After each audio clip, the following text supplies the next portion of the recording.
All right, everyone's gathered here. You see, we have some gaps here. I'd like to talk to you today about human nature in general. And in connection with this, we also talk a little about parenting, each other's upbringing, about selecting personnel, specialists, and so on. I want to talk a little bit about human success and successful life, because it's an important topic. Nature is a very important thing. For example, there's the nature of women. The Vedas explain that a woman is like a river. She flows towards happiness. A woman's life is meant for happiness. Everything a woman does, she does for happiness. You might say, everyone lives for happiness. No, that's not true. A man lives for victory. He lives to overcome difficulties. It's important for him that his life is successful, but a woman doesn't live for success. She lives specifically for happiness. If she feels happy, fulfilled, calm, and harmonious, then she will feel very good. For a man, just being fulfilled and harmonious is not enough. A man needs to achieve what he has planned, otherwise there's no happiness in life. A man needs victory, while a woman needs harmony, care, attention, and affection. Even if she's a leader, a manager, she creates an environment for happiness. She doesn't conquer the people around her by creating a school. She's simply trying to do something good to create happiness. The motives themselves are completely different for men and women. A man wants to win, he wants to do something, to prove to the whole world that he can, but a woman doesn't prove anything.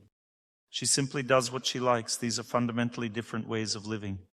According to the Vedas, a woman is like a flowing river. She needs a sufficiently wide riverbed. But if the riverbed is too wide, as one lady asked, "What should I do? How wide should I spread?" If the riverbed is too wide, the river becomes shallow and eventually dries up, or its flow may stop. Also, the banks should be high enough for her to feel comfortable during her flow. Therefore, the man represents the banks. This means that he should be strong and reliable, so that when she expresses her emotions, he doesn't feel anxious about it. He creates the possibility for her to flow. A man experiences happiness from the fact that the woman is happy next to him. He doesn't experience his own happiness. If we take a man's happiness, he gets happiness from his wife, from his children, from the atmosphere he comes to after work. And this atmosphere is created by whom? Himself? No, it is created by a woman. She's the one who makes things happen in the house. She tidies up, cleans, arranges, sets things up to create happiness. She is the possessor of happiness, and the man simply uses it. He comes home and feels good in this atmosphere. But he doesn't create the atmosphere himself. He doesn't tidy up the house, doesn't rearrange or set up anything. He just watches hockey there. So let's figure this out. Look, a woman needs boundaries that would bring her calmness. If there are no boundaries, she doesn't know how to live. So she always wants certainty. She asks the man, "Are we going to get married or not?" He says, "It's not important. What's important is that we love each other. It's not important to you, but it's important to her. Because if there are no banks, she doesn't know how to live at all. If there's no proper outline of life, a woman gets lost. She doesn't understand how to live further. It's very important to understand that a woman needs specific, clear instructions, and her whole life should be laid out in a clear and proper way so that she knows what to do and how to live it. She's afraid to go towards uncertainty. She needs guarantees in life. On the contrary, it's very difficult for a man to be in strict frameworks. He needs to develop, he needs to experiment, so a man creates these boundaries for a woman while he himself goes beyond them. If we look at life schematically, it turns out that a woman lives in a burrow, while a man is a provider. He goes beyond the burrow to obtain something. Of course, I don't want to compare human life with primitive people. I just described schematically that a woman needs guarantees. A woman is very strongly attached to the territory where she lives. Her mental functions, her self-esteem are connected with the territory very much. A man doesn't have such a connection. There's a colossal attachment to the territory where she lives. If a woman should move from one place to another, she needs time to accept it for herself. She first becomes attached to this place, then it's very difficult to become attached to another. She needs time to reorient herself. Even if she wants to move to another place, it's still not as easy for her to do as it is for a man. A man in general is not so much attached to any place. Today here, tomorrow there, no problem. The main thing is that he wins. That's his idea. A woman always needs specific promises, commitments, and clearly defined rules of life. A man needs that everything be okay. It is important for him to have victories in fate and not be a loser. He also needs rules to protect himself. For example, why does he marry his wife? So that she doesn't cheat on him and that she feels she's married. He needs guarantees for this reason. If she goes somewhere, he asks, "Where are you going?" He asks such a question in order to protect himself from defeat, so that some other man doesn't get his woman. And a woman asks out of fear. She also needs guarantees, but her thinking is completely different. She sees disharmony in the fact that a man behaves not openly with her, but is closed off. Let's speak about a female collective. We've analyzed how a woman's psyche is structured. One man asked me, how to manage a woman? How can I control the situation? I give the advice because this collective has a certain mental structure. Firstly, you must clearly specify all the responsibilities down to the smallest detail and never break them. Never break these rules. If you make an exception to the rules for one woman, the entire female collective will be up in arms, because women have a collective consciousness. Let's say you allowed one woman to leave work earlier. As a result, all the others will work in sadness. Why? Because she was allowed and they weren't. Men don't have this. There isn't such a strong dependence on common rules of life, but a woman has a colossal dependence. If a man made an exception for one woman, he loses out in managing women. No exceptions, always the same rules for everyone. They should be clearly defined and strictly followed. But it is interesting that a woman herself doesn't like strictness. She, on the contrary, likes to have some indulgences for herself in her activities. She then experiences happiness. That's why, within these strict rules, there should be strict indulgences in a female collective. In other words, you should allow them to have short breaks during work, so they can have a little snack and talk. These are indulgences, but it's also a strict rule that can't be violated. The break shouldn't be longer than a certain time. If this happens, then there's some punishment and so on. In a female collective, all women need to know that if they start behaving emotionally, they will be fired. You don't give women opportunities that can later turn work into chaos. At first, they will rebel. At first, they will protest if they're not given the opportunity to throw tantrums at work, but then they'll get used to it, and there'll be a calm. A woman gradually gets used to certain rules and then calmly follows them. If someone starts throwing a tantrum, there will be an opposite reaction. All women will then pounce on this person and throw them out of their environment because they are breaking the rules.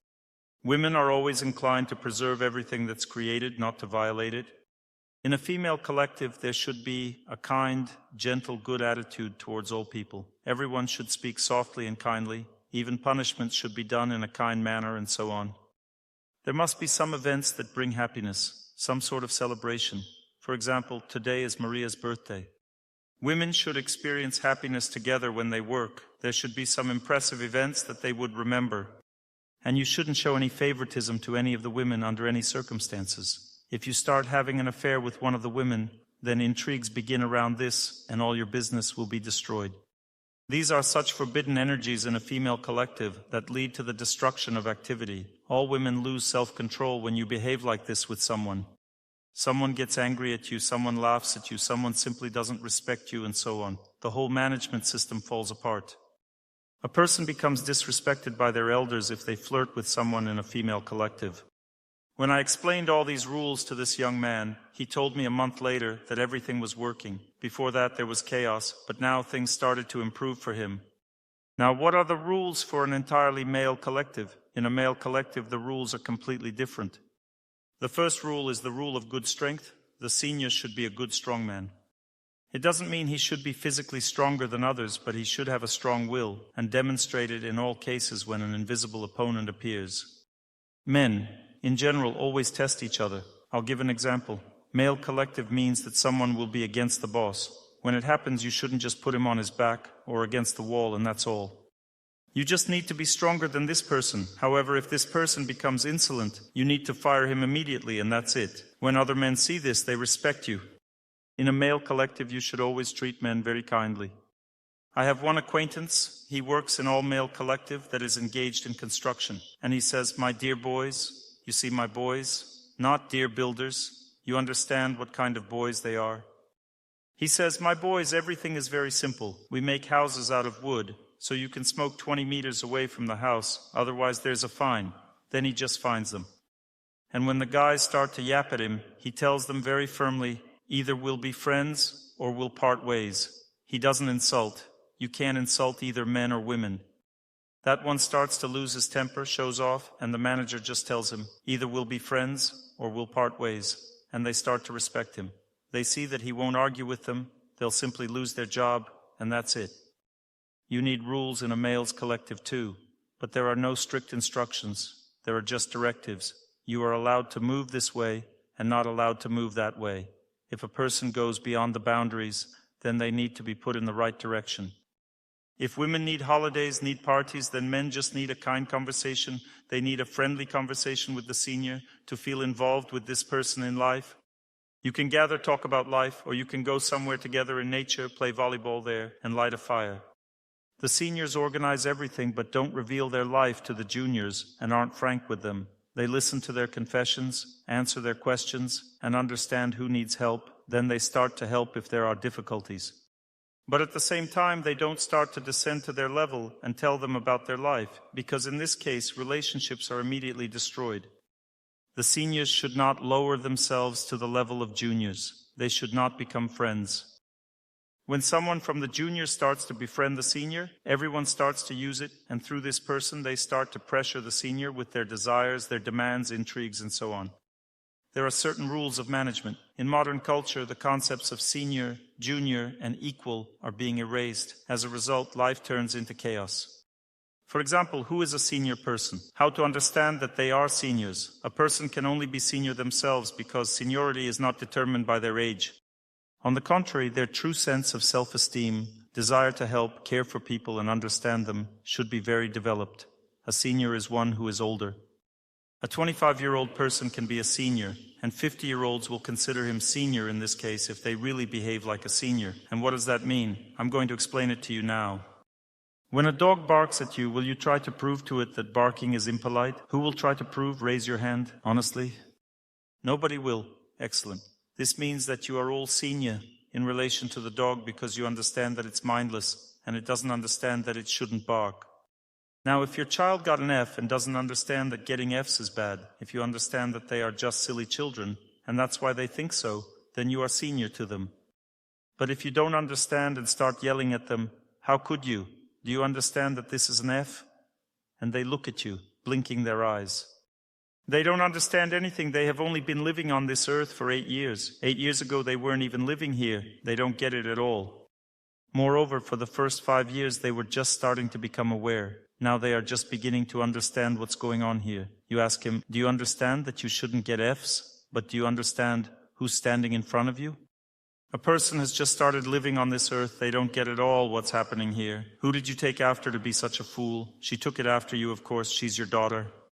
My dears, if you don't understand that the child doesn't understand, it means you're not senior to them. A senior is one who understands that the child doesn't understand. This means there's no point in yelling at them. You can argue with someone who understands, but if they don't understand, what's the point of arguing with them? Go to a tree, start arguing with it. What will it change? A tree doesn't understand. And when you argue with a dog, it doesn't understand either. The same goes for a child. Maybe they understand a little more than a dog, and that's it. Similarly, a subordinate in a collective, you tell them, do you understand that if you work poorly, you'll lose your bonus? It's not a fact that they understand it the same way you do. Maybe they understand it to some degree. Why does a senior lose their temper? Why do they argue? What's the reason? Because they didn't expect it. They didn't expect that people could be so stupid. But if they were as smart as you, they would also be seniors and would also manage the team. But if you manage your work team or manage your child, then you should know that these people are not like you. Their mind is not like yours, it's weaker. So you need to accept them as they are. You might say, then they'll become completely insolent. Accepting and not educating are different things. You can and should punish. It's necessary to punish. You can punish strictly, but you should do it with a kind heart. If you lose your balance, start yelling at a person, insulting them, it indicates that you're no better than them. And this means that your ability to manage people or be senior is unfeasible. People won't accept you as a senior in such a state. A senior is someone who accepts human stupidity, gives a person the opportunity to be as they are. Imagine one lady told me today, Dr. Torsunov, I've been listening to your lectures for a very long time, but I wake up late. I don't yell. How could you? Then what's the point of continuing to listen to my lectures? She's doing the best she can. My wife wakes up late. I accept this. What does it mean? It means I treat her kindly. When she comes up to me and says, "I think I've caught a cold," I say, "Yes, this is a problem in your life." She says, "What problem?" I say, "Well, maybe you're getting up too late." Although she's listened to my lecture, she knows if a person wakes up after 7 in the morning, they will definitely catch colds. Toxins accumulate in their body because of this. She knows this perfectly well, but gets up late because she's a woman. I meditated in prayer. To meditate means to completely merge. When I mentally merged in meditation with a woman's body, I was simply amazed. It turns out that a woman's body is so relaxed. When it's lying in bed, it simply can't get up, just can't. A woman lives for happiness. And when I saw how much strength she needs to get out of bed, I understood why she sleeps so long. Ladies, did I say something wrong? A woman's body is relaxed. It merges with the bed. A woman's body merges with the bed like a chameleon merges with a tree. That's why it is hard to tear away from it. When a woman says, "I get up after 7 a.m., how should one react to this? I see. But also you should say, "My dear, if you get up like this, you won't be healthy." You should say it kindly, without shouting, "Now you won't be able to be healthy." In the movie Sport Lotto 82, one actor takes a berry. He asks, "Can I eat it?" The other says, "You can," and he starts eating. The other one continues, "But you'll get poisoned." He immediately spits it out. That is a kind attitude. In the same way, maintain kind relations with your loved ones and with your colleagues too. You need to understand that a person doesn't understand. This is called the position of the elder. If you have such an internal capability, then you won't argue. Why? Because you're not surprised by anything. Why does a person argue? Because they're surprised. Don't you really understand this? Yes, they don't understand it. And that's even worse if you don't understand the fact that they don't understand. You're senior. You must realize that they don't understand. There's a position of junior. What does the position of junior mean? Junior is not someone who acts dumb and does what they want. Junior is one who respects their elders when they see that a person has more developed qualities. Why do people often criticize the government? They constantly criticize the government. If you criticize someone, it means you can do better. It's surprising to see this. People don't understand how far they are from this level of personal development that people who run the country have. They have a colossal development of inner responsibility, intelligence, willpower, courage, calmness, self-control, and so on in order to bear the burden of an entire country. People still somehow have enough inner foolishness to criticize them for this. Well, try to manage not even a country, but let's say 5 people under your command. If you try, you'll go crazy. And here we're talking about a whole country. Junior is one who respects their seniors, understanding the weight of their fate and their responsibility. If a person is able to respect their elders, it means they have the right to be junior, because otherwise they're just a street kid. If a person can't be a junior, it means they also can't receive all the benefits that come from having elders. But if a person uses these benefits but at the same time doesn't respect them, it means that they're a fool, simply a fool. It doesn't mean that you are a fool if you are junior. They can be very intelligent people. What does their intelligence lie in? In the fact that they respect their elders. And what is respect? It's synchronization. If 2 computers are synchronized, then what will happen next? Everything will flow from one computer to another depending on where the paths are directed. It's clear that the paths are directed from the junior to the senior.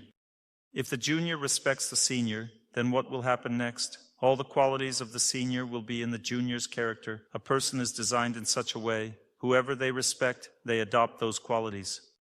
Respect is such a force that transfers fate from one person to another. Let's say there's a holy person. Let's take a holy person. As the Vedas explain, there is a simple scheme to overcome fate. You start to respect a holy person very much. It's called reverence. You revere this person, and a strong degree of respect is reverence. In this case, you're no longer living your own life, but theirs. This means their fate, and their fate consists of pure luck, because they have no sins in their heart. This means that your life begins to become more and more fortunate. The Vedas advise if you want to overcome your fate, you should respect holiness in people very much. Then you will overcome all obstacles in your life using their strength. But their strength will not decrease, because spiritual energy means that when you give yourself to others, everything inside is immediately replenished. Infinite power doesn't end. The more you give, the more you receive. The more I smile, the more people smile at me. It's endless. The more I get angry, the more people get angry at me. And this is also endless. It's better to smile than to be angry, because anger destroys, while a smile multiplies our strength. Thus, when we respect our elders, we adopt their abilities to live. There are elders who have authority. What is authority? It's human strength. Some say, yes, they are just lucky, they have connections. Try it. You've been lucky enough to become a factory director. Try managing. You won't be able to. Management is strength. You need to hold the country in your hands. This means strength. If a person doesn't have such strength, they quickly lose this power. If you respect the one to whom God has given such power, because it is God who gives such power, you will also have more and more power over other people. This is how the Vedas explain the way for a person to change their social position. They respect those who have such power, and they begin to have such power too. When Schwarzenegger was young, he respected Vlasov. Vlasov was the strongest man on the planet. He was a weightlifter. Schwarzenegger set himself up, respected him, and then he became the strongest man on the planet himself. This is how personality always develops. It always has a hero, a person from whom strength flows to you. It's very important to know this. This is how personal development works. Thus, in the position of a junior, when you respect your seniors, their strength flows to you. There is a position of equal. What does this position mean? There are 3 types of social connections that make a person successful. Let's say a businessman asks me, Dr. Torsunov, what do I lack for success? I immediately look at his connections. I see the subtle threads of people's connections. I look at vertical connections, downwards and horizontal ones. If there's a lack of connection downwards, it means subordinates are ruining the person's life. If there's a lack of vertical connections, it means the person doesn't have connections with authorities. This means that state authorities will constantly visit his enterprise with various inspections, or it will be very difficult to get orders for this company. Nobody needs him. He will be deprived of support from above in his business, and conversely, seniors will constantly create obstacles for him. If there's a lack of connections downwards, it means subordinates will ruin life and rebel. And if there's a lack of horizontal connections, it means you won't be able to make deals, sell goods, develop your business, or recruit employees because you live in a desert. You have no contacts with anyone because horizontal contacts are the most extensive. Connections with juniors are your small collective at work. Connections with seniors are a few of your elders. And the rest is all about connections with many, many friends. If a person wants to be a leader, they should love people and be friends with them. In this case, this person will have many opportunities to act. I'm talking about the attitude, not about just choosing who to be friends with. This is your mindset that you should live with. You should love people, then you can be a successful, developed person in this world.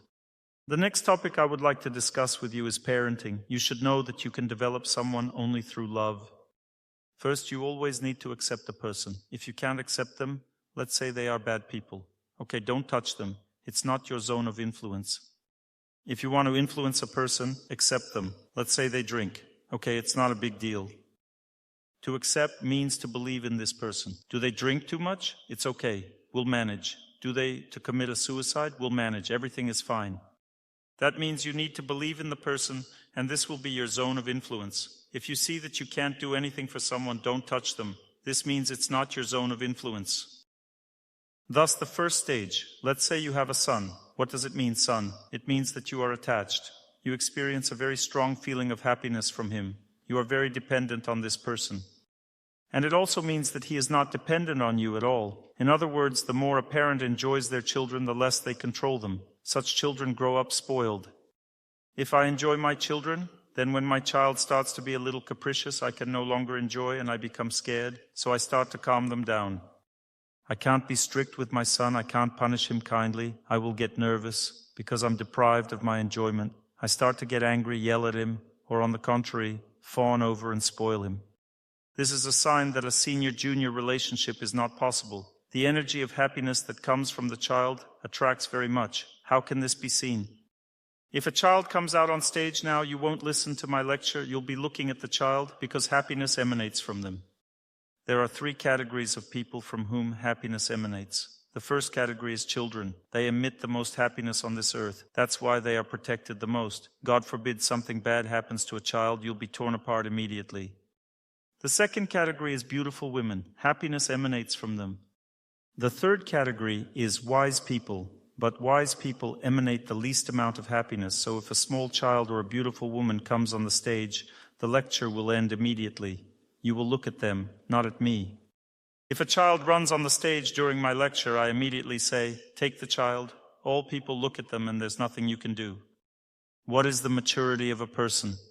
If you are able to internally not depend on your child, despite the fact that happiness emanates from them, if you are able to kindly raise them, you will be able to move to the next level of relationship with them. This is a gradual acceptance of their fate. You get used to all the peculiarities of your child. You understand that this is their fate. You should digest this inside yourself, as if everything is normal. This is the volume of your work, to digest everything, swallow it, and continue to build good relationships with them, which include strictness and limitations. These are the three factors in raising a child: kindness, strictness, and limitations. Not violence, cruelty, rudeness, but kindness, strictness, and limitation. Kindness when you are in contact, strictness when they go out of contact, limitations when there is danger to their fate. Limitation means deprivation of freedom, putting in a corner, or stopping talking to them, or stopping giving them sweets. There are different types of limitations that can help your child understand that it's not always going to be the way they want it to be. When you establish such a relationship with your child, you also should learn to behave right with them, to set an example for them. Why is this necessary? So that the child develops a feeling that you are a respectable person. Look carefully at your relationship with your children. You will see that most often they don't have such a feeling towards you. This means that the next stage in raising them will be giving them some advice in life. If you give them advice forcefully and they don't respect you, it will all go in one ear and out the other. Because a person's mind is only activated with respect. It can't just be activated with force. If you scare the child, they will listen to you, but they won't understand you. The mind, deep awareness, always works in a calm atmosphere, so fear and harshness won't help. A calm atmosphere is the first, and respect is the second. The child knows they should listen because it will definitely help. This is a calm atmosphere, and they know that this person is better than them. That's respect. At this stage, you can give some advice to your child, but deep transformations of consciousness won't happen because there are 3 stages of respect. The first stage of respect is when a person just starts to listen. I'll give an example. Now, during the lecture, some of you are looking at me. They're not listening properly. Some are listening with attention. However, they hear only what's beneficial to them. There are also people who are listening and absorb everything I say. And there are people who believe me. They don't just absorb what I tell them, but they change their lives with the help of my lectures. So remember, it takes time to believe a person. When a person says, I want to ask you a question, but this is my first time at your lecture. I've never listened to you before. I say, you can't ask a question because my answer won't penetrate your heart. I'm a stranger to you. You won't be able to understand and hear me because you don't know me. So first the child watches you, then they accept you. How to determine that they have accepted you? They stop rebelling against you. They behave calmly without warfare. They may be capricious by nature, but next to you they become softer. They are humble towards you. They accept you as their elder. And at the moment when they accept you, you can simply behave right next to them. And in this way you will raise them. They will copy your behavior. At the moment when they start to listen to you, you can tell them things that don't concern any deep transformations, but just some general things that will help them live. But if the child has believed you, or rather, it's not yet belief, it's called respect, they started to respect you. It means that you can carefully, without pressure, without pain, explain to them how to live right. They will need some time to understand these simple truths, but there is another stage, the very last one. Remember, it's called faith or devotion. This is a difficult thing to achieve. If you want your child to look at you with unwavering attention and then follow your instructions all their life, you must become a holy person. And that, is like walking to the moon. So don't expect your children to have faith in you. It's a difficult path. If you see that some child says they believe in their father, it means that the father is a holy person. As the song says, my dear, we have a respite at the front. Friends are sleeping in the trenches. It's silent on the other shore. My dear, kiss our little son harder. Know that I will always protect you from trouble. So it's a song in the form of a letter. And then the chorus goes like this. My dear, and outside the sun is laughing. The dawn is fading and hearts continue to love. My dear, this is now the son speaking to his wife. I am sure that if necessary, everything that my father did, I will always be able to repeat. This is called faith. That means that faith is a very deep feeling that arises towards someone who is truly a personality, not like us. That means that this personality has really great inner qualities that cannot be copied, imitated, and they are very inspiring. And if a father or mother has such qualities, then the son will honor such parents all his life. Raise your hand if at least one of your relatives has such qualities and you deeply honor this person in your heart. You see, this is a sign that you had a very devout life in the past. If a person led a devout life in their past life, in this life they get at least one relative who possesses such amazing qualities. A woman somewhere in the Urals, in some city, maybe even here, approached me and asked, "Dr. Torsunov, is it allowed to put an image of one's relative on the altar?" I said, "Well, it's possible if this person is a saint, a monk, leads a pure life, and prays to God all their life." She said, "I have exactly such a relative. He's a monk. He lived like a monk. He prayed to God all his life, and everyone considers him a very dignified person. Can I put his image on the altar?" God himself has ordained you to put his image there, because he is your guardian angel. He is the person who is now in heaven, who protects you from all troubles and brings you luck, and this is not without reason. Because at some point in the past, you tried to live like that and received such a relative as a reward. Therefore, don't demand too much from your children. If you manage to behave correctly with them so that they at least start to listen to you, then to that extent you can educate them. Because education is not drilling a child, education is changing a person's intelligence. For example, if you listen to my lectures and I have something inside, as much as I have inside, that's how much you can accept. Nothing more can be done. Let's say a father says, "I want my son to never use foul language," and he doesn't swear at home in front of his son, but the son also doesn't swear at home. Just as the father only swears at work, the son only swears on the street. As much as you can, that's how much you'll get. Don't expect more from your children because they don't copy a person's words. There were such dolls, Barbie, I think they're called. In America, they conducted a study where these dolls for children said one thing but did something else, and children only copied the behavior. The children didn't care about anything these dolls said, but everything that the dolls did in life, the children repeated. This proves that a child copies the life of parents, not their words. You can tell them anything you want, but the very thing that you like to do in life, your children will also like to do in life. Therefore, you cannot deceive them, their life, their fate. There are cases when children protest against their parents. For example, the father is an alcoholic, and the son decides to go a different way. He rebels against all this. This can happen. A child can overcome fate by their own efforts. But if the father is an alcoholic, he can't help his son. So in order to help, you need to change yourself first. This is the conception of human education. Everything else is just nonsense. Often people talk a lot about different techniques. The most important technique is faith. A child's faith in parents is natural, meaning the child copies their parents, but often with a minus sign. That means a child doesn't love their parents, protests against them, but protest is the same thing. For example, if I protest against a drunk father, I will also be a drunk, because protest leads to essentially the same result. It's difficult to explain how this works, but it works exactly like that. For instance, if I protest against parents who argue, then I will also argue later. For example, if I protest against my mother who is always humiliated in her relationship with my father, it means that I will be angry at my wife behaving like my father.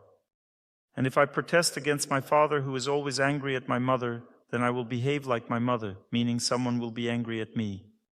In other words, it's a vicious circle. There's no way out here. The only way out for the child is, through their spiritual practice, to overcome anger towards their parents and simply accept them, forgive them, and thus completely overcome their fate. Because if we talk about fate, there are 3 phases of life. The first phase is called warning. For example, a girl watches her mom and dad argue. What does this mean? It means God is warning her. This is your fate. You have a difficult family fate. Watch and learn not to do this. The second phase of life is your own life, and the third phase of life is the life of your children. What is this third phase of life? And the third phase of life tells you, now look again. Everything you couldn't do in your life, you will be punished for this through your children. Everything you couldn't handle in life, you will suffer for it, because you can't do anything with them. They will punish you through their life. So the first phase is warning, the second is life, the third is punishment. Children are our punishment, parents are our warning, and we represent our life. This is how fate is structured. And how, for example, to help children who punish us for what we couldn't handle in our own lives. Accept it all. Again, acceptance. Accept children as they are, and then you can help them. But if you rebel, get nervous, freak out, fear for them, you won't help. Accept your children's fate, calm down, and then help. The next topic that we should seriously study is the structure of a person from the point of view of activity, because this topic is very important. Often there is a lot of confusion here. Look, there are ways to act. For example, there are singers, and they all sing differently. Some sing expressively, some very melancholically, some sing very pessimistically, some phlegmatically, and so on. That means acting through emotions. From the point of view of emotions, there are 4 human constitutions. The first constitution is sanguines. These are people whose emotions are very positive and strong. This is given to a person by nature. Such people are always so positive and strong. The second constitution is called choleric. This is a strong person but not positive. Choleric annoys everyone. A sanguine brings happiness to everyone, while a choleric is very active by nature but has no positivity. One is a kind of pestering person. Such people torment everyone with their activity, poking their nose everywhere, wanting to understand something, to learn. This is how their feelings and emotions work. That's why no one can stand them. It may be perceived as harassment. They harass everyone with their presence. It's hard to be around them. The third emotional constitution is phlegmatic people, people with a weak but positive emotional constitution. A person is kind but slow, with slow feelings. They can't react quickly. Once I came to Tallinn for the first time to give lectures. People there are phlegmatic by nature. I kept joking with them, but they just sat staring at me. I thought, is it really not funny? I was already roaring with laughter, so I continued giving the lecture. After the lecture, a woman approached me and said, "Dr. Torsunov, such a funny lecture. I laughed so much during your lecture." It turned out that they laugh inside themselves, not visibly on the outside. I didn't know that could happen. These are phlegmatics. That means they are positive, but you won't notice that they are in a good mood. There are melancholics. These are weak and pessimistic people. They are always sad. Something is always wrong with them. As in the verse, "Malvina, my bride, has disappeared. Malvina has run away to foreign lands." These are emotions. Can a melancholic be a factory director? Yes, they can, because these are just feelings. Let's say one might say that everything is bad at the factory, but in reality, everything at the factory might be fine. It's just their assessment. Of course, it will be harder for them than for a sanguine person, but a sanguine person sometimes exaggerates. There are areas where it's better to be phlegmatic, for example, in a surgical department. When a person dies, the doctor perceives everything normally and continues the operation. If a choleric person were in such a situation, they would start to get agitated. Nothing is working. This would be the worst scenario. Different emotions are important in different specialties. The next type of human constitution is the one in which a person has different professions. Some people have a nature to heal people, some have a nature to draw, some to dance, some have a nature to interact with children, and so on. This is called mental constitution. There are also patterns in the mental constitution. There are many mental constitutions. They all copy the energy of the mental activity of angels who live on higher planets. It's hard for us to understand this. People have a nature that copies very powerful persons in the universe. I won't explain this in detail to you. It's very complex, but in general you should understand that if you have an inclination to do something specific, it's the nature of the mind. For example, healing people or figure skating, this is the nature of the mind. People often confuse it with a person's purpose. This is not a purpose, it's their ability. Whatever specialty you choose, that is your ability. This is not your purpose. There won't be deep happiness there. Things will just work out. Everything works, but there's no happiness. There's money. Everything works out, but there's no happiness. Why is there no happiness? Because for happiness, intelligence needs to be engaged. People often don't engage their intelligence at all. Engaged intelligence means that you're changing your life. Engaged intelligence means that you're working on yourself. Only in this state can a person experience happiness from their activities. Otherwise, they know how to do something, they get money, but there's no happiness. There's a third category of purpose. There's emotional nature, there's mental nature. For example, a doctor can be sanguine, choleric, melancholic, or phlegmatic. A person can be a successful doctor in all these constitutions. Emotions don't greatly affect success. It's just a certain feature of a person. Success is influenced by the development of intelligence. Even the nature of the mind is not a sign of success. Let's say a person loves to heal, but it doesn't mean they will heal well. To heal well, one must have strong intelligence. There is the nature of intelligence. The nature of intelligence has 4 constitutions. They are connected with the 3 centers of intelligence that a person has in life. We talked about them in the first lecture. The centers of intelligence are zones that are responsible for the perception of the world. We are now speaking not from the position of man or woman, but from the position of relationships with society. From birth, a person has the upper center of intelligence activated, which is responsible for knowledge or purpose. It doesn't change not only during this life, but over many lives. A person's purpose accumulates over many lives. This is called the constitution of intelligence. I'm now explaining to you on a subtle level what this is. A person has 3 centers of intelligence, which may be compared to traffic lights. The first traffic light shines brightly, the second, halfway, the third, sleeps. The upper traffic light means knowledge. The person believes that knowledge will save people, save the world. What people need most on earth is knowledge. In second place is the traffic light associated with love. This means that I want to give knowledge to people with love. This first category is called, let's say, scientists. These people, who are they? They can be of any profession. A janitor can be a scientist. One sweeps with a broom, and what are they doing during this time? They're creating a scientific process of sweeping the yard. Then they might invent some device that sweeps the yard, or a technology to sweep better. Then they will teach other janitors. They'll say, look, son, this is how you should sweep, and they will teach the rules of sweeping the yard. These people are scientists by nature. There are specialties that are well suited to this nature. These are teachers, lawyers, coaches, priests, doctors, S&S, people who educate and train other people. Scientists and people who are engaged in science. This is all the first category of people. I'll now briefly explain how the centers of intelligence work, so you don't get confused. Then I'll explain in more depth how the nature of each of them works. The second category of people is the middle traffic light, as I call it. It's turned on at full power, the upper one halfway, and the lower one sleeps. This means that it's not knowledge that will save the world, but love for people will save the world. What kind of love? Scientific love. After all, the upper traffic light is also on, albeit halfway. Love for the proper arrangement of people's lives. What is the proper arrangement of life? It's management. The second category of people are managers. These are people who want everything to be correct. For example, does the first category of people want everything to be correct? No. They give people the opportunity to make mistakes. They forgive sinners. Does the second category forgive sinners? No. The second category punishes sinners.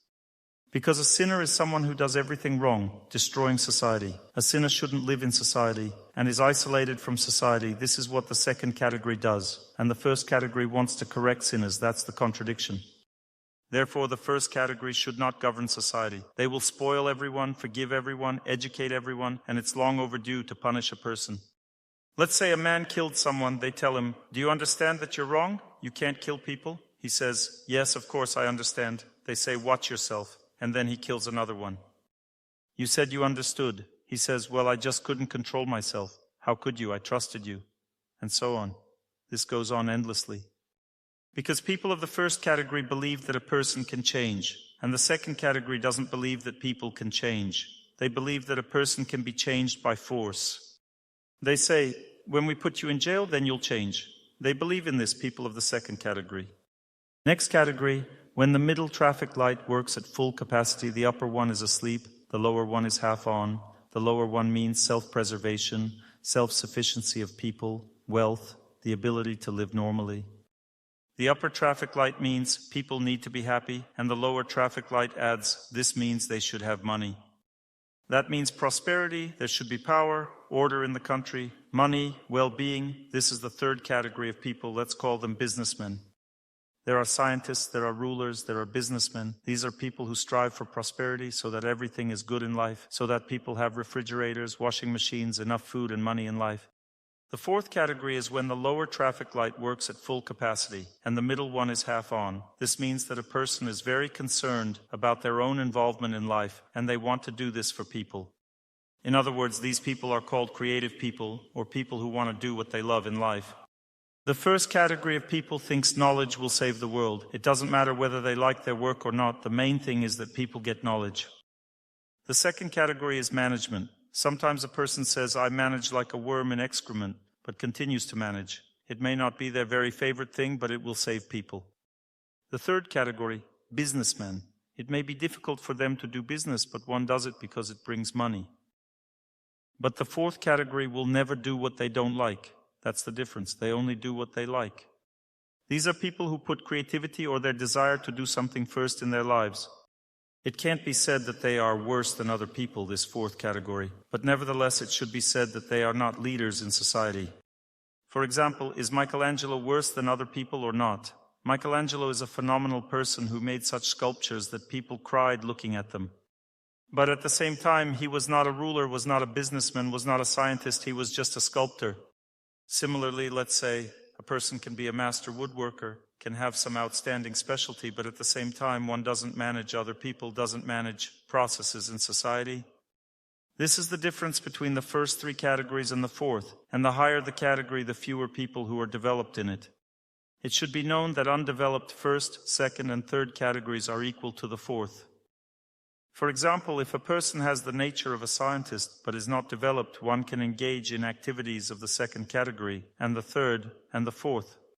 If a person is a leader by nature but is not developed, one can either engage in trade or activities according to their nature. If a person is a businessman by nature, one can either do business or engage in some favorite activity. But if a person is a businessman, one cannot manage people. It's beyond their capabilities. If a person is a ruler, one cannot teach people or engage in science, because it's beyond their capabilities. In other words, a person can do any activity that is below their category. At the same time, one shouldn't think that scientists are the most important, the best people in society. It's incorrect to think so. All four categories are equal, but at the same time, some are more significant in society than others. I'll give an example. The Vedas explain that if we talk about the development of culture and life in society, it always goes in the direction of holiness. And with the loss of holiness, the power of governance is also lost. The power of society's devoutness and the ability to live happily are lost as well. I'll give an example. In ancient culture, the most important people in society, so important that even leaders listened to them, were always scholars or holy people. It should be known that holy people in that society were very different from what we see nowadays, because they possessed great power of influence over people. If a leader doesn't want to live correctly according to the scriptures and starts leading people towards sin, this holy person comes to such a leader and says, "Listen, let's live correctly." The leader says, "Why should I listen to you? I'll live as I see fit. I'm the ruler of the whole country, you understand?" And the saint says, "I understand, but if you don't live according to the scriptures, I will punish you." "How will you punish me?" The saint person says, "I can punish you in different ways. I can leave your country and there will be no rains." I'm just telling you an example from the scriptures. One such saint left the country, simply went beyond its borders, and there was a drought for many years, not a single rain, and everything fell apart.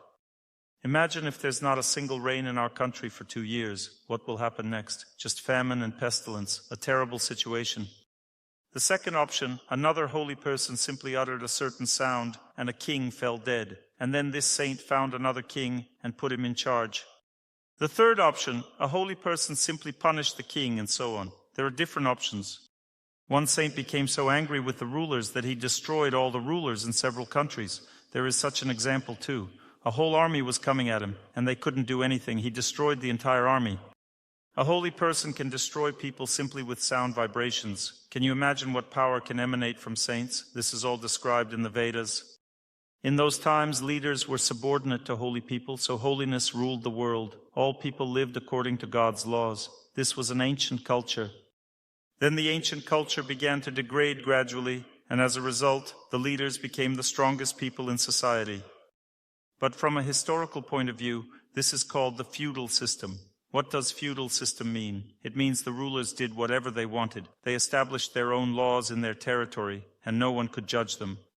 That means that all people were afraid of rulers. We can even see examples, let's say, 300, 400 years ago. The ruler's servants would walk around with sabers and could slaughter a person, punish them by death right away, at their own will. And they were not punished for this. That means that they could punish a person right on the spot. The laws were very harsh, so people were very afraid of rulers and their subordinates because it was scary to even be near them, as one could lose their life. The next stage. This is when businessmen seize power. We are at this stage now. When scholars rule the world, then the scriptures rule the world. This is a holy life. When rulers govern the world, there is order and very strict laws. There is protection. There is the power of the state. And therefore people are protected. They live very securely. There are certain rules of life. There are certain principles. Often kings stand for morality. Maybe they are not too religious, but at least they are quite strongly moral. But when business controls people, then morality is gone. People begin to live an immoral life. Money and connections decide everything. Businessmen live through connections and relationships. Relationships, connections decide everything. Moral laws are irrelevant, and everything else is irrelevant. Now the next option, when the lowest category of people rules the world, this means that those who were nothing will become everything. They build a new world. Workers, peasants become the main ones. All scholars are killed. All rulers are sent into exile. That means that the entire elite of society is annihilated or reformed into subordinates to the working class. That means that the peasant working class is the coolest. All the rest are so-so. We have already seen this experiment in our country. Even from the point of view of these four constitutions, the whole world changes depending on which value system is established. Values of scientists, values of leaders, values of businessmen, or values of workers or creative people. Which one prevails in the world? This is how the whole world lives. Imagine what a great force this is. This force is connected with intelligence or with the way of thinking, people's thinking. Such a powerful force it is. So, let's now look at the qualities of a person who will experience happiness in life, being a person who is inclined to scientific knowledge of the world and to helping people gain knowledge on how to live correctly. Let's give examples, for instance, how these four categories can fit in different specialties. I told you that specialties are not human nature. Let's analyze, for example, a person with a medical specialty. The first category is a doctor who gives people knowledge. That's me. The second category is the hospital director. Is one a doctor? Yes. One is the chief physician. Does one treat patients? No. Do I treat people? No. I just give knowledge. The second category also doesn't treat. The third category, who is it? It's a doctor who deals with medicines. That means one trades in medicines and makes money from it. One is also a doctor. What kind of doctor? For example, one might work in a pharmacy, own a pharmacy and trade there. And the fourth category of doctor is the one who actually treats. It's the same everywhere in all official matters. But there are other cases. For example, if a person is a factory director, then one should be a leader by nature. Otherwise the factory will sink. If, let's say, a factory director is a scientist by nature, then one will develop a lot of technological processes and projects. That means a strong vision of how they will develop forward. They invest huge money in development, and the whole team is not managed at all. Some work, some don't, they do whatever they want, and it's complete chaos. The third option, a businessman becomes the factory director. One can't manage people, one can only make deals. A businessman is just like an adventurer. One doesn't plan the long-term development of the factory, but what can be done at the moment they do well, and everything else falls apart. Naturally, if a person is by nature just a worker, let's say of creative labor, and becomes a factory director, then one doesn't have a clue about management, and everything falls apart. There are specialties in which entire industries, whole zones of a certain category of people are created. For example, the army. It's a huge number of people who have the same nature. These are managers. The same goes for the police. Let's say take the most ordinary policeman, not the chief one. How does one behave, for example, on the road? One is the boss there on the road. If one stops someone, it goes to the point of madness. I have an acquaintance from the government. He has his own zone of control, a minister of something specific, I won't say what. And once a policeman stops him and starts talking to him like he's a kid, although he was wrong, this policeman who just stopped him. He says, "Listen, I'm late for a government meeting." Well, he explained, but the other one doesn't listen. He had to call a police general to calm him down, can you imagine? And only then he got it. Why does a person behave like this? Because it's their nature to lead. That's their nature. What does this mean? I'll explain now. Imagine, human nature is visible through everything and it's not connected to intelligence at all. Intelligence begins to live in this nature, but human nature is intelligence, frozen in human existence. Let me give an example. Let's say a small child is born, and one is a scientist by nature. The first look of this child at this world, how does this child look at this world? One looks so calmly, detachedly, attentively, studying everyone. Okay, good, I understood everything. One looks like a sage. Parents think, oh wow, they don't understand what's happening in their child's head. One just perceives the world like that. Nothing is happening there yet. It's a little child. The child can't even think properly yet. but they see wisdom in the child's eyes. Why? Because this is the way of the existence of this child. A person's nature is their way of existence. Their way of existence is to observe, draw conclusions, comprehend, and then pass it on to others. So, a child of the second category is born. One opens their eyes. The first look is like this. What's the matter? Who are you? Everything must be done correctly. A little child already has a principled life position. If this baby gets a little scared, one screams and cries, but when one is in a normal state, one has a principled life position and looks at everyone strictly. Who are you? Who is she? Or mom, let's say, doesn't breastfeed. The baby thinks, what's the matter? You will be punished. You see, mom will be punished because she doesn't breastfeed. What's the matter? That means this child has such a life position. Why? Because although this baby is only a few months old, a year ago, which is exactly how long it takes to change bodies, this baby was a factory director and hasn't forgotten it yet. And they are unlikely to forget because this is their nature, they're made like this. And when the child grows up, at 3 years old, what do? They command everyone. If someone disagrees, they fight with them.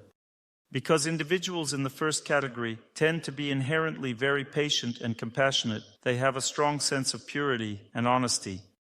In contrast, those in the second category, whether children or adults, are very brave and capable of fighting, proving their point, and holding power. They possess a strong sense of self-worth. Such people express themselves vividly and assertively in their lives. While scientists may behave modestly, they are very intelligent, especially regarding life's understanding. However, they lack power. They serve as providers of knowledge rather than leaders. The second category comprises individuals who are leaders within society. The third category consists of businessmen. These thrive on connections and relationships. Their life philosophy centers on friendship with everyone, which draws people to them, making others feel, oh, what a nice person. Everyone is inclined to connect and be friends with them. As time goes on, everyone becomes aware that this nice person also has his own goals. For instance, he might begin by exchanging stamps and telling everyone, look what a good stamp, let's exchange. And eventually he ends up with the best stamps. I'm just giving an example of my friends. One began exchanging stamps. Then he showed his collection and amazed everyone. He didn't buy a single stamp. He just fooled everyone through friendship. People willingly gave him their best stamps because he's that kind of person. It's impossible not to give it to him. This is characteristic of a businessman. Thus, businessmen have this in their character. They feel justified before God in extracting a little profit from everything, a right they believe they possess. But at the same time, look, they are naturally very generous. They can easily give something to others. That means they can easily do something for people. They have a generous heart. Each type of individual has their zone of generosity. The zone of generosity for a businessman is charity, and the zone of generosity for a leader is caring for others, meaning that they like to take care of people. The zone of generosity for a scientist is to give people knowledge, to change their lives. The zone of generosity for a creative person is to give people what they make themselves, their handmade creations. Each person has a zone of generosity. That is their nature. For example, a small child playing with a toy car might be asked, why are you building a house? The child could respond, I'm building a house so everyone can be rich and happy, indicating the nature of a businessman. If the child says, I like building houses, then he belongs to the fourth category. If he states, I'm building a house so that no one can attack us, we'll have our own fortress, that means that he's a leader by nature. If he says, I'm building a house so that everyone can have the opportunity to live well, and begins to explain his reasoning, it means that he's a scientist by nature. What are the character traits of a scientist? The first category. What are the advantages and disadvantages? The downsides include two main issues. Firstly, an inflated sense of pride in their knowledge. Secondly, careerism. That means that personal advancement is prioritized over genuine understanding. Such people are driven by a desire for recognition, popularity, and fame. Hence, seeking fame and popularity and harboring pride are the main drawbacks of people in the first category. If they pursue popularity or start engaging in scientific careerism, if they prioritize a dissertation over true knowledge, they are on a path to degradation and self-destruction. Similarly, if someone is proud of their knowledge or status, addressing others by saying, who are you? I'm so-and-so, and who are you? It indicates that he's not okay. This person's mind has already gone bad, got spoiled. It means that he needs to recover to achieve success. Who is a successful person in the first category? It's a person with very pronounced honesty and humility. It is a person who considers themselves a servant of the people. They care for people and practice patience and asceticism. They are very ascetic and patient people. Such individuals are inherently selfless. They value knowledge above money or social status, much like Lomonosov. Looking at character traits, there are remarkable figures who sacrificed everything, like Ibn Sina, Avicenna, who gave his life for medical science. Numerous examples exist of such people who gave their lives for the sake of other people. These are truly happy people of the first category.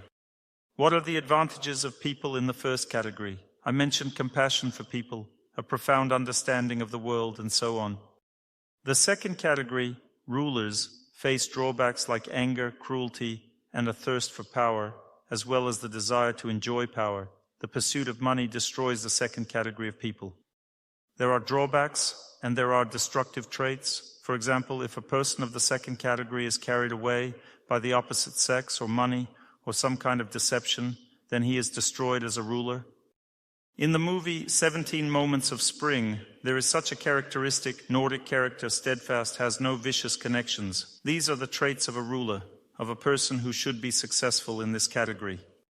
What are the advantages? People of the second category are naturally inclined to care for and protect others from all dangers, to act as patrons and provide others with opportunities to live normally and stably, and so on. This person acts like a father figure, giving people the opportunity to live normally. This is the essence of a true ruler. What are the character qualities of rulers, the second category? These people have the following character traits. They possess a very strong life stance, and they always aspire for high social status, so they dress in a status-oriented way.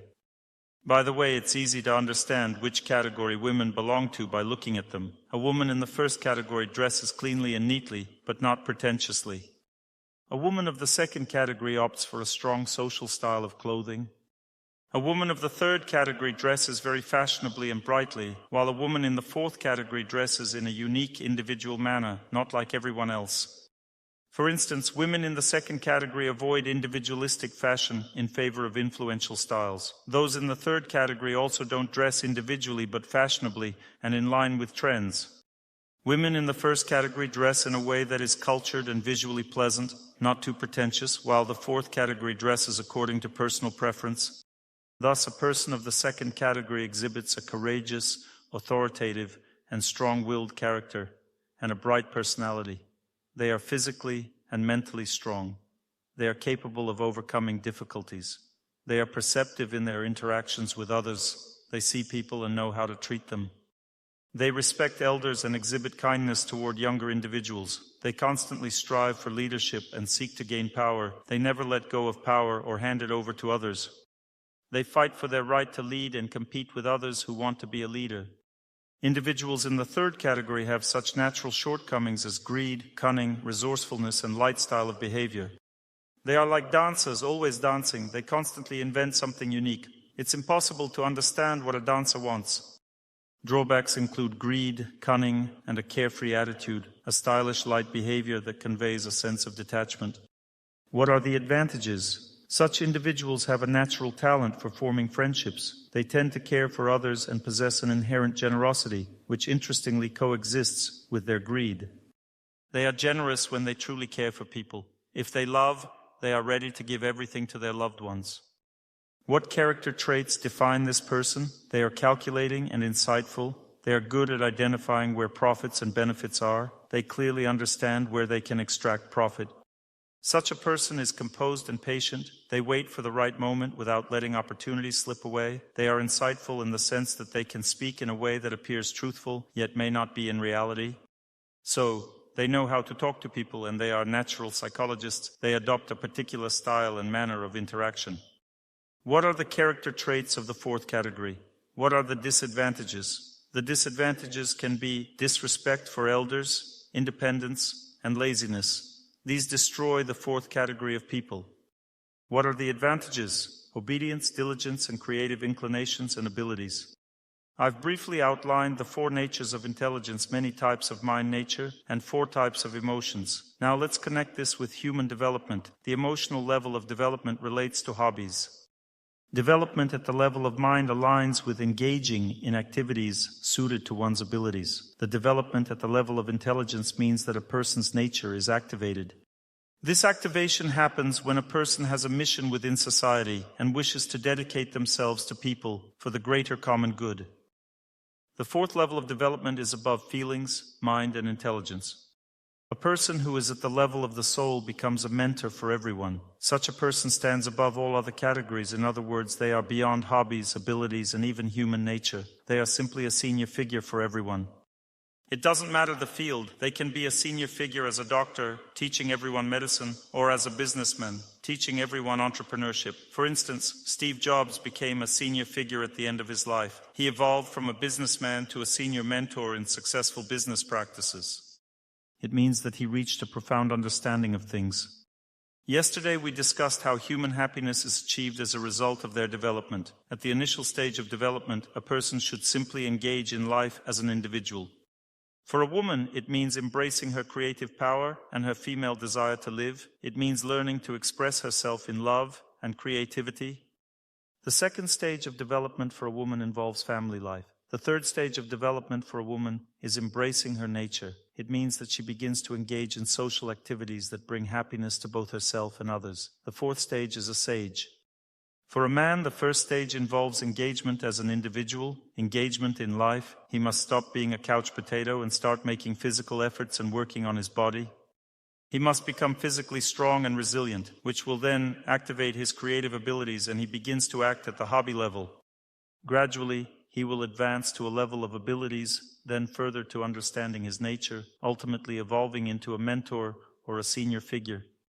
What are the milestones in life? When a woman engages in creative pursuits, she transcends being a dreamer and reaches the hobby level. She begins to craft, write, and sing. She becomes beautiful and strong. It means she will soon get married. Upon marrying and having children, she reaches the next stage. When she starts to seek ways to benefit people, she reaches the stage of society. How can she reach these stages? Let's say how a woman can discover her purpose after she has developed herself as an individual in family life. To switch from the hobby stage to the family life stage, she must take responsibility for her life. She must stop living solely for herself. Many women often struggle to marry for one very interesting reason. A woman wants to get married, but she can't.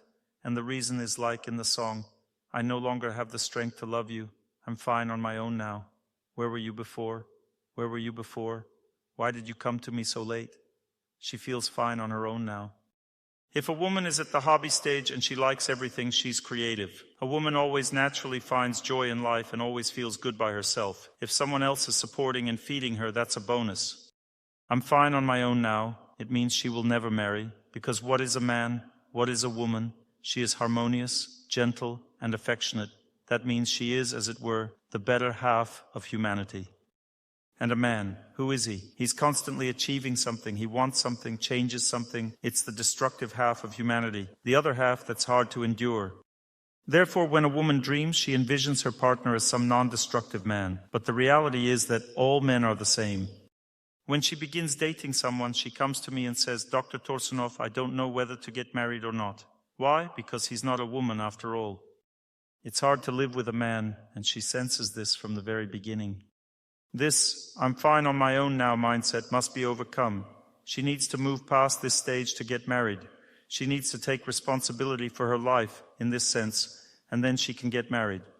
She must also stop being a dreamer, thinking that she deserves better than this current Alex. In reality, the opposite is true. You don't deserve better, and if you don't marry Alex, then you may end up having to marry someone less suitable, like Vasya. I'm speaking figuratively and using names humorously. Not that Alex is better than Vasya. I'm just joking, don't take it too seriously. So what's the idea? At every milestone, action is necessary. For instance, if you aim to stop being a dreamer, you need to get yourself going and start doing something creative. If you desire marriage, recognize that your leisurely life is over. Now you'll have to make an effort. Women sometimes come to me, "Dr. Torsunov, I'm feeling drained from family life. I am tired at home. I want to do something good for people." I respond, "That's wonderful. If you feel this way, start by praying and working on your personal growth because you want to jump from the level of abilities to the level of intelligence. At the level of intelligence, being a woman means being a developed woman. Having developed as an individual is a good start. Now you're needed by everyone as a leader in society. Go do something useful for people. All individuals who realize their true nature, including those in the fourth category, are leaders of society. They are all very useful and valuable people in society. As she begins her self-improvement journey, she progresses to the third level. What are the milestones for a man? First, you need to start by simply running, doing exercises or boxing so that you get your face beaten up a bit. You push yourself physically and get moving. Become a man. Get yourself going immediately and start acting creatively. To transition from creative activities to activities aligned with his nature, a man must establish himself in a certain field and learn to appreciate work. Once you've learned to love work, you can get married, since your wife will likely say, "Go to work, you slacker. Stop fooling around." It means he has responsibilities like feeding children, and she will force him to act responsibly. He will go to work because he has no other choice.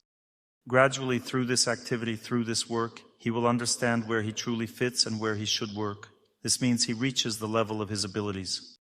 To elevate from this level of ability, people often come to me saying, "Dr. Torsunov, the job is fine, everything is fine, but I get tired there, and there's no happiness in life."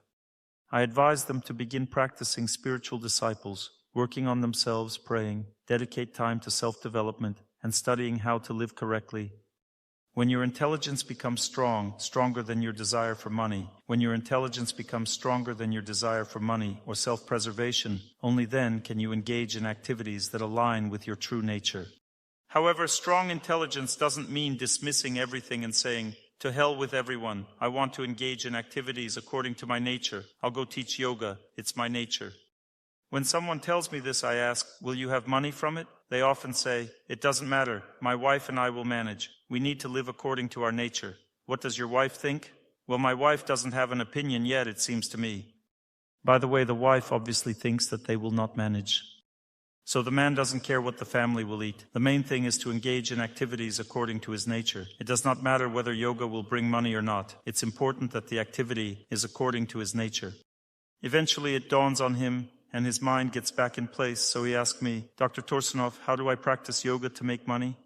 I respond, "For this you need to have more in your head. Develop yourself as a person first. Time will come, and activities according to your nature will bring you money. Then you can transition to that stage. If you're a dreamer, then what's the point? Focus on working according to your abilities first." Strong development of intelligence means a person's success in an activity that he likes and that brings happiness to people. Before that, you should work according to your abilities.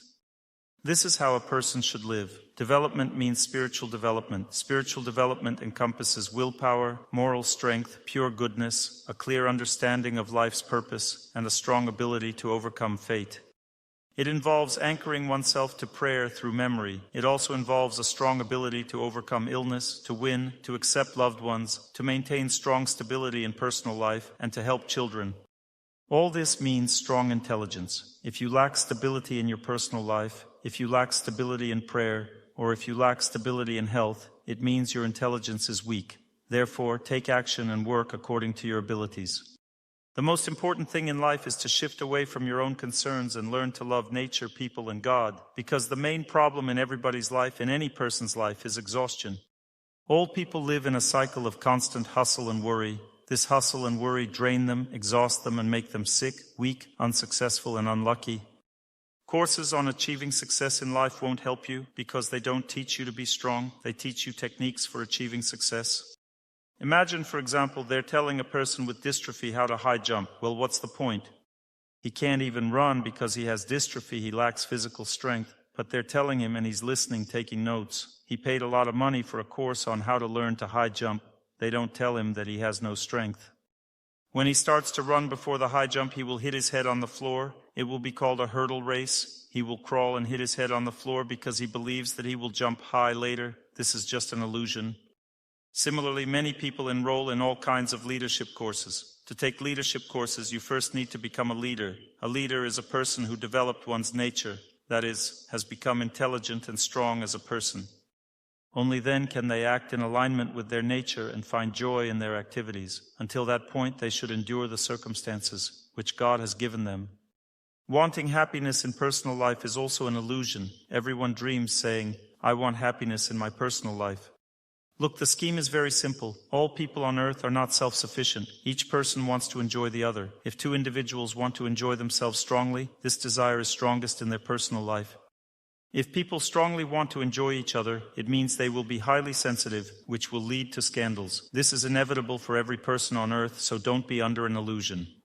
If you haven't been able to overcome your desire to enjoy another person, if you haven't become self-sufficient, then don't cherish a hope that you will now leave your mediocre man or your silly woman and find happiness. It's pointless to think like this. It's a futile pursuit. Therefore, everyone should begin by examining their life more profoundly.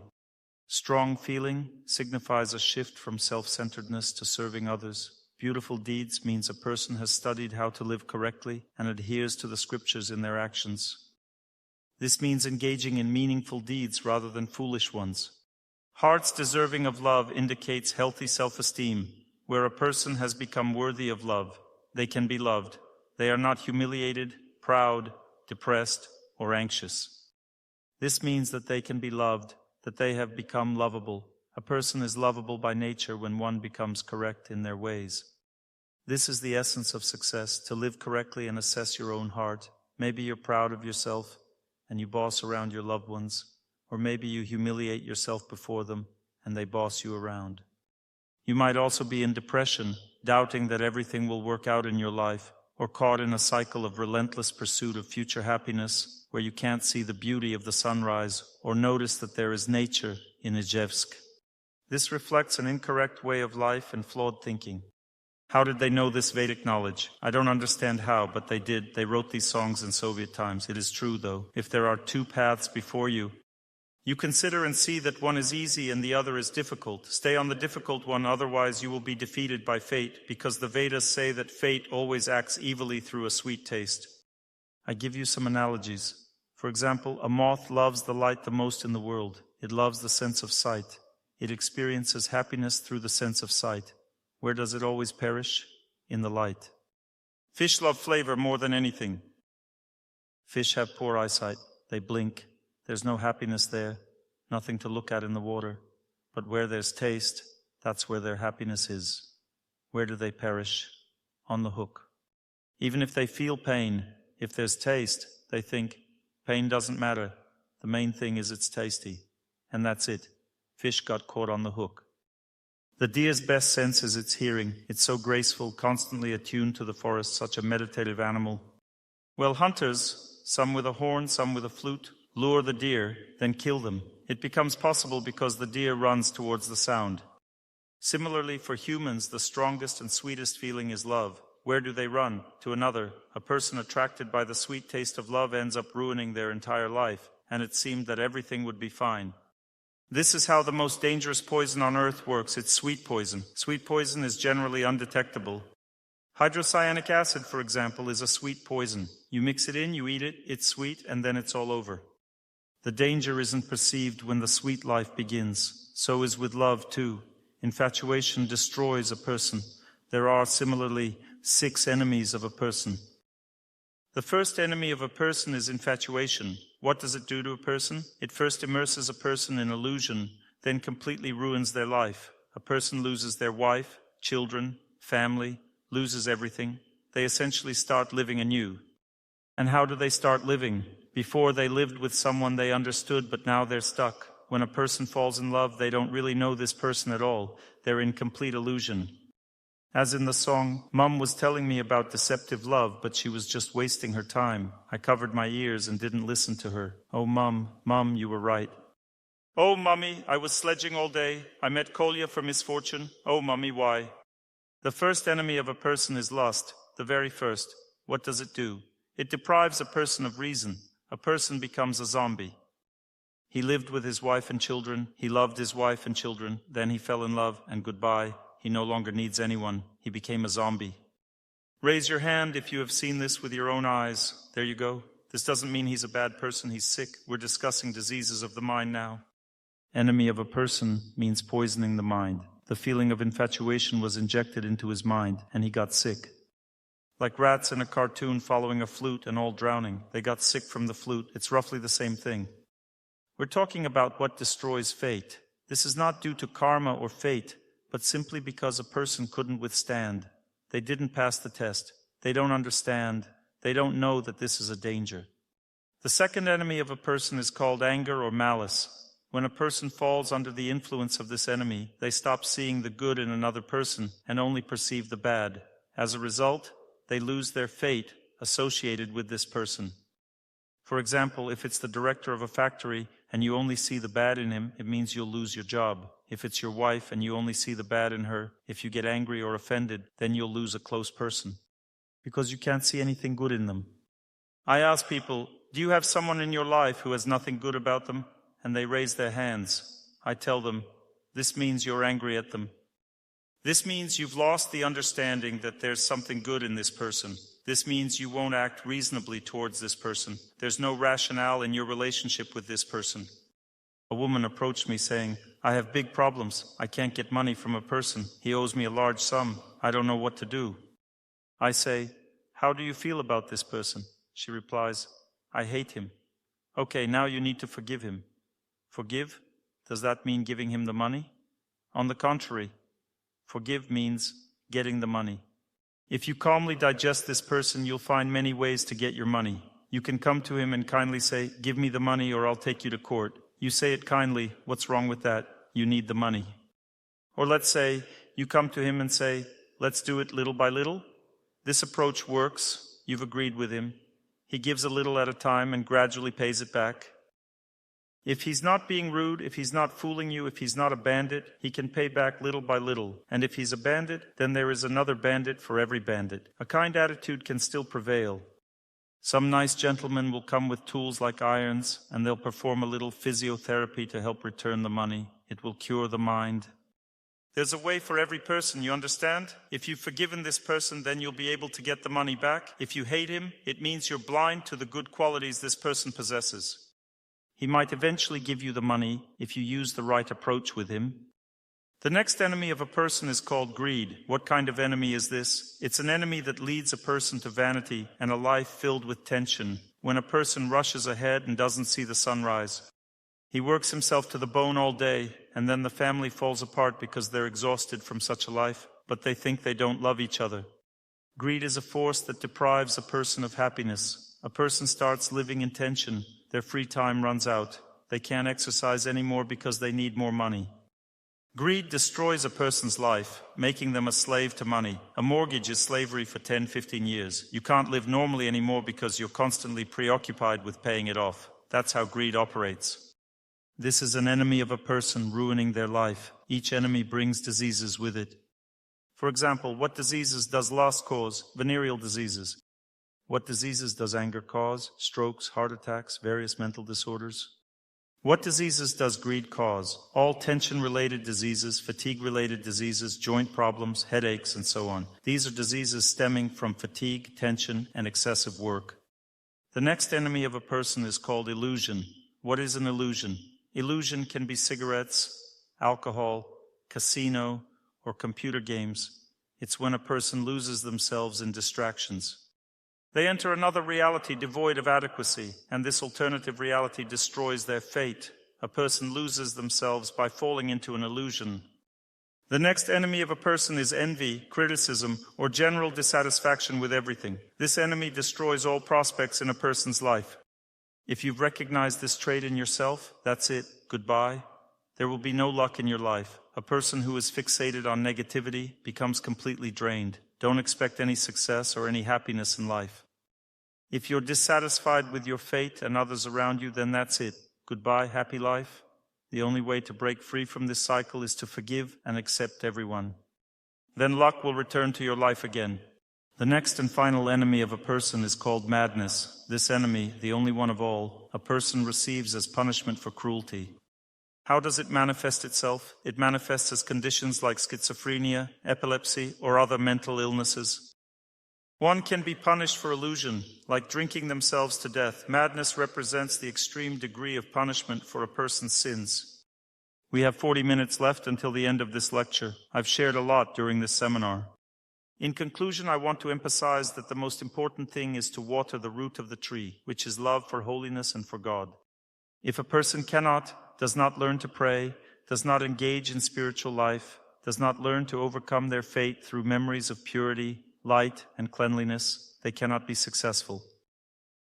Because in this case, they are enslaved by their fate. As long as you are enslaved by your fate or a difficult period of life, you cannot be happy. You can only break free from this slavery through memory. If a person's memory is focused on nature, and they love nature, always wanting to go for a run, they will be healthy. If a person's memory is centered on good people and they always want to do good deeds for people, they will be successful in life.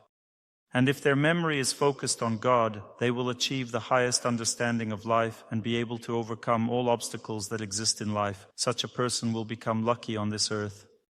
Misfortune will never touch them if they are connected with God, as God provides the best in life for a person. I wish you all happiness, love, health, knowledge, good luck, and all the best in your life. I am truly very grateful to you for dedicating your time to my talk. Thank you. To learn more on the subject of health and healing of the body, please make sure to read my health guide, available for download on my YouTube channel or on my Instagram page. Thank you very much, and see you soon.